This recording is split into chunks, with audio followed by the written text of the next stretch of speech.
Bonjour mes élèves, aujourd'hui on va faire la solution des exercices, page 239. On va commencer. Exercice et problème, page 239. Exercice d'application. L'exercice numéro 1. Un cinéma propose les tarifs suivants. On a ce tableau suivant. Nombre de séances 1, 4, 12. Prêt à payer en dirhams 7, 28, 80. La question posée, le prix est-il proportionnel au nombre de séances? Justifie ta réponse. السؤال المطروح هو أنه واش عندنا لو بري الثمن متناسب مع لو نومبر دو سيونس مع عدد ديال الحصص ونجستيفيو لا ريبونس ديالنا ونعلو الجواب ديالنا. انطلاقا من هذا الجدول هذا غادي نلاحظوا انه كاينه واحد التناسبيه ما بين لو نومبر دو سيونس اي لو بري اي بايي. باش غادي نعرفوا ذلك اننا عندنا واحد فاش غادي نضربوه باش يعطينا العدد 7. واحد غنضربوه في 6 غيعطينا 7. 4 فوا 7 غتعطينا 28.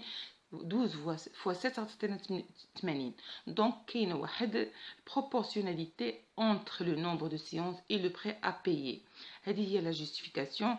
Oui, كاينه la proportionnalité entre le nombre de séances et le prêt à payer. علاش التعليل ديال الجواب هو اننا وجدنا واحد لو كوفيسيون دو proportionnalité اللي هو 7. نشوفوا l'exercice numéro 2. Exercice numéro 2. Voici les indications données pour la cuisson d'un poulet dans un four. On a ce tableau.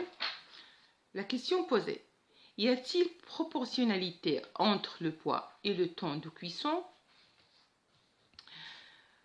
Pour retourner au tableau, on a trouvé qu'il n'y a pas de proportionnalité entre le poids du poulet et le temps de cuisson.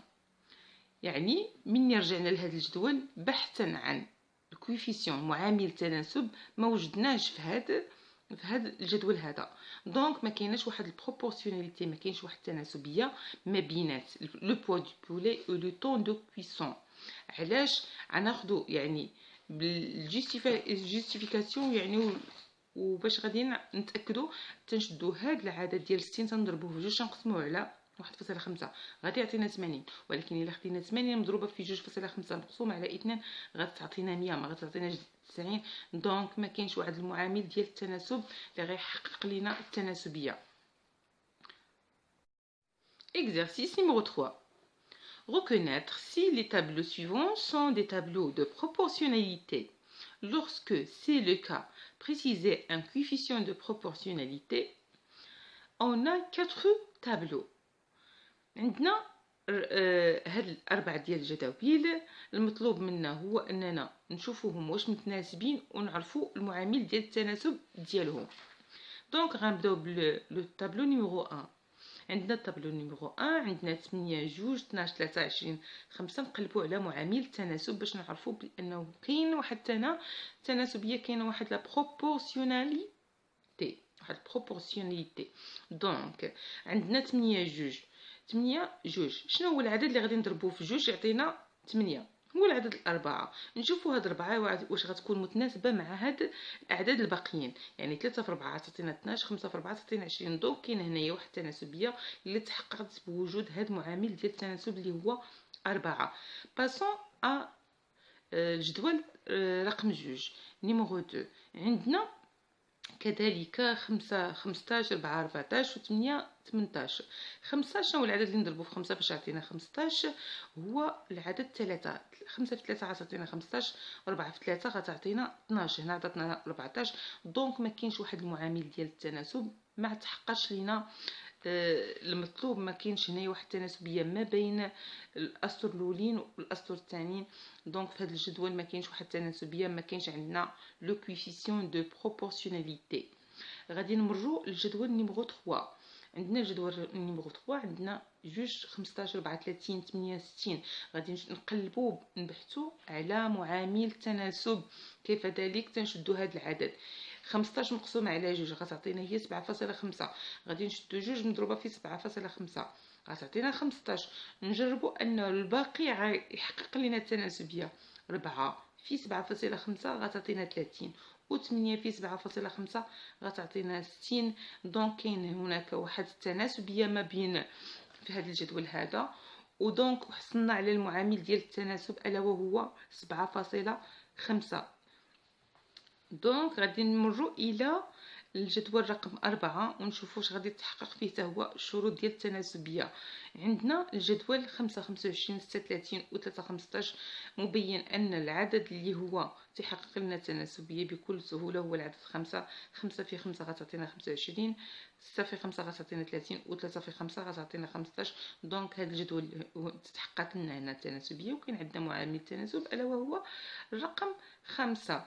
يعني الجواب ديالنا على هذه الاسئله، يعني الجداول اللي هما متناسبين هما الجدول نيميرو 1 نيميرو 4 اي نيميرو 3 sauf لو تابلو نيميرو 2. وبالنسبه لو كوفيسيون ديال لا بروبورسيوناليتي اللي هو في الجدول 1 هو 4، الجدول 3 هو 7.5، والجدول 4 هو 5. نمروا ليكزرسيس نيميرو 4.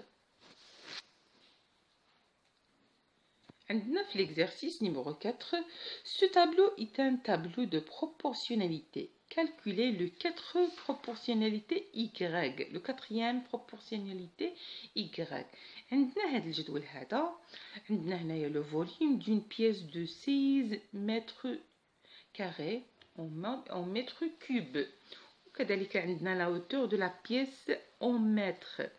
باش غادي نديرو لا ريشيرش على هذا المجهول اللي هو y، فراه تو سامبلومون غادي نعطيكم طريقه اللي هي سهله. يكفي انكم تتشدوا هاد ال40 تضربوها في 3.1 تتقسموها على 2.5. جو ريبيت 40 fois 3,1 subdivisé par 2,5 غتعطينا القيمه ديال 49.6. هذا هو بروبورسيونيل Y اللي بحثنا عليه. فقط بالطريقه ديال 40 في 3.1 مقسوم على 2.5 غنحصلوا على المجهول Y اللي القيمه ديالو 49.6، ونكونوا جاوبنا على السؤال ديال التمرين رقم 4. نمروا الى التمرين رقم 5. التمرين رقم 5. Exercice numéro 5. Une source donne 14 litres d'eau en 3 minutes. Utilisez la méthode la plus simple pour calculer X et Y. Le temps écoulé en mine, le volume d'eau en litres. Pour calculer X, c'est tout simplement, on fait 60 fois 14 subdivisé par 3. نضربوه 60 في 14 مقسومه على 3 غادي نحصلوا على 280. مني تنحصلوا على 280 تنضربوا 60 في 42 وتنقسموها على 280 وتنحصلوا على Y هو 9. دونك المجاهيل ديالنا Y هي 9 و X هي 280. نعاود كيفاش حصلنا عليهم. باش نحصلوا على هذا المجهول X تنضربوا 60 في 14 مقسومه على 3 غتعطينا 280. مني تنحصلوا على 280 تنضربوا 60 في 42 تنقسموها على 280 تنحصلوا على 9 وتنكونوا انهينا ليكزرسيس نيميرو 5. ندوزو للتمرين رقم 6. Exercice numéro 6. Recopie puis complète les tableaux de proportionnalité par la méthode de ton choix. On a petit a ce tableau, on a les nombres suivants 1, 0,6, 4, 1,2, 20, 66,6. في هذا الجدول هذا عندنا هاد القيم هذه، ولكن هادو هما اللي غادي يساعدونا باش غادي نوجدوا معامل التناسب 1 و 0.6. شنو هو العدد اللي غادي نضربوه فيه 1 باش يعطينا 0.6؟ تنضربوه في نفسه 1 في 0.6 غيعطينا 0.6. دونك هاد الجدول كله اللي في الفوق غادي نضربوه في 0.6 في 0.6. وإلا بدينا من التحت راه تنقسموه على 0.6 من هنا لهنا تنضربو، ولكن إلا خدينا الجهة الثانية يعني من هنا لهنا غادي نقسمو على بركة الله. 1 في 0.6 غتعطينا 0.6. 4 في 0.6 غتعطينا 2.4. 1.2 مقسوم على 0.6 غتعطينا 2. 20 مضروبة في 0.6 غتعطينا 12. 66.6 مقسومة على 0.6 غتعطينا و11. هنا وجدنا معامل التناسب، يعني لو كويفيسيون دو بروبورسيوناليتي اللي هو 0.6. دونك كاين هنا واحد التناسبيه. غادي نمروا لبتي بي باش نحققوا فيها حتى هي الشروط. غنشوفوا هذا الجدول هذا، والمعطيات اللي غادي تساعدنا هما هاد المعطيين اللي عندنا 2 و5. باش غادي نعرفوا معامل التناسب شنو هو. نشدو 5 مقسومه على 2 عطاتنا 2.5. دونك غنبداو على بركه الله. نشدو 2 نضربوها في 2.5 غتعطينا 5. 4 في 2.5 غتعطينا 10. 15 مقسومة على 2.5 غتعطينا 6. 20 مضروبة في 2.5 غتعطينا 50.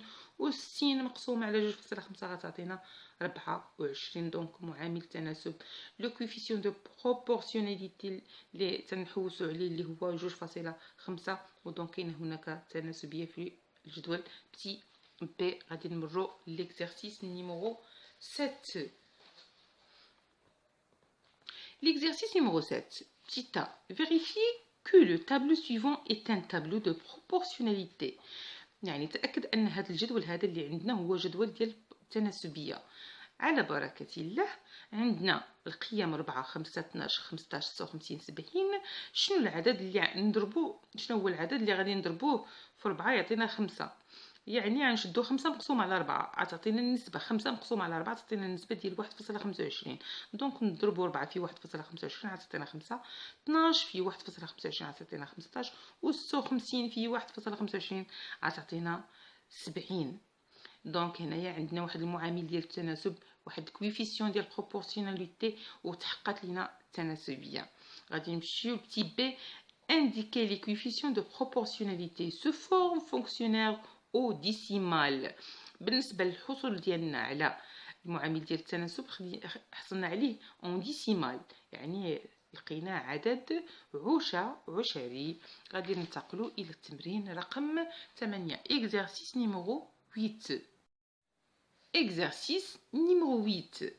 Ce tableau donne la hauteur du premier rebond d'une balle en fonction de la hauteur à laquelle elle a été lâchée. Sur ce tableau suivant, on a la hauteur à laquelle la balle est lâchée en mètres et la hauteur de la première rebond en mètres. Encore. La hauteur du premier rebond est-elle proportionnelle à la hauteur du lâcher؟ غادي نشوفوا واش كاينه هناك تناسبيه ما بين la hauteur à laquelle la balle est lâchée et la hauteur de la première rebond. غادي نشوفوا نحوسوا على واش كاينه شي تناسبيه هنايا. فاصدقائي يمكننا نبداو من هنا ويمكننا نبداو من هنايا. 12 و 3. شنو العلاقه ما بين 12 و 3؟ 3 مضروبه في 3 مضروبه في 4 تعطينا 12. جميل. و 2.5 مضروبه في 4 تعطينا 10. و 3.75 ضربناها في 4 عطاتنا 15. هادو انطلاقا من كالكول درتهم انا، ولكن يجب ان تقوموا بجميع العمليات المقترحه في هذا التمرين باش للتاكد. غتضربوا هاد الاعداد هادو في العدد 4 باش تشوفوا واش نفسهم هاد الاعداد. الا حقوا لينا انكم حصلتوا على هاد الاعداد فراه كاينه هناك تناسبيه، وهذا هو معامل تناسب ضروري من الكالكول. دونك حصلنا على المعامل ديال التناسب اللي هو 4. نشوفوا السؤال اللي متبقي لينا هنايا. chercher le coefficient de proportionnalité qui permet de passer de la première ligne à la deuxième ligne du tableau. يعني من la première ligne à la deuxième ligne. إلا مشينا من deuxième ligne la première ligne تنضربوا في 4، ولكن إلا مرينا من la première ligne juste vers le deuxième ligne فراه تنقسموا. دونك غنديروا 20 مقسومه على 5. 20 مقسومه على 4 تعطينا 5. 6 مقسومه على 4 تعطينا 1.5. و 8 مقسومه على 4 تعطينا 2. اونسي دي سويت جوسكا لا فان. يعني من هنا لهنا راه تنقسموا، ومن هنا لهنا تنضربوا. هما المطلوب منا اننا نفوتوا من بروميير لين فيغ لو دوزيام لين، يعني خصنا نقسموا على 4. غادي نشوفوا l'exercice numéro 9. Des enfants se partagent équitablement 60 bonbons. Recopiez et complétez le tableau. On a le tableau. Nombre des enfants 2, 4, 5, 6, 10. Part de chacun 30, ainsi de suite. Le nombre de bonbons d'une part est-il proportionnel au nombre des enfants؟ باش نلقاو واش هاد الجدول المتناسب مع بعضيتو لي نومبر دي زونفون مع لو بار دو شاكان. خاصنا نقلبوا على معامل التناسب. باش نحوسوا على معامل التناسب عندنا هاد القيم اللي عندنا 32 هما اللي غادي يسهلوا علينا ايجاد ديال معامل التناسب. فباش غادي نوجدوا معامل التناسب تنشدوا القيمه الكبيره تنقسموها على القيمه الصغيره غتعطينا معامل التناسب اللي حصلنا عليه هو 15. دونك 32 fois 15 غتعطينا 30، 4 fois 15 غتعطينا 60، 5 fois 15 غتعطينا 75، 6 fois 15 غتعطينا 70 90 ou 10 fois 15 غتعطينا 150. Le nombre de bonbons d'une paire est-il proportionnel au nombre des enfants? Oui, on a trouvé que le nombre des enfants est proportionnel au nombre aux parts de chacun. اللي حقاش لقينا واحد المعامل ديال التناسب اللي هو 15. الى هنا نكون وصلنا لنهايه ديال لا باج 239. لكم مني فائق الاحترام والتقدير وبالتوفيق ان شاء الله تعالى. لا تنسوا الاشتراك في القناه وكذلك الضغط على زر لايك وزر الجرس حتى لا يفوتكم مني كل جديد. بالتوفيق ان شاء الله.